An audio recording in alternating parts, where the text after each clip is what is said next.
Riparimi rrugëve të parcelave është në fokus të punës së sektorit ujitje kullimit të Bashkisë Maliq. Puna ka nisur në njësinë administrative Libonik në afërsi të fshatit Drithas, ku po ndërhyet në rrugët e parcelave, të cilat lidhin rreth 3000 hektar tokë bujqësore, ndërsa do të vijohet edhe në disa zona të tjera, të cilat janë evidentuar si problematike. Këto rrugë janë duke ushtruar me çakull natyral dhe duke u niveluar përmes një fondi prej 1.2 milion lekësh nga të ardhurat e Bashkisë Maliq. Me një gjatësi prej rreth 3 kilometër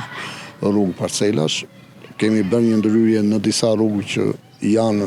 me të vërtet shqetësuese për komunitetin. Ne jemi të fokusuar njësinë administrative të Libonikut në zonën e Drithasit,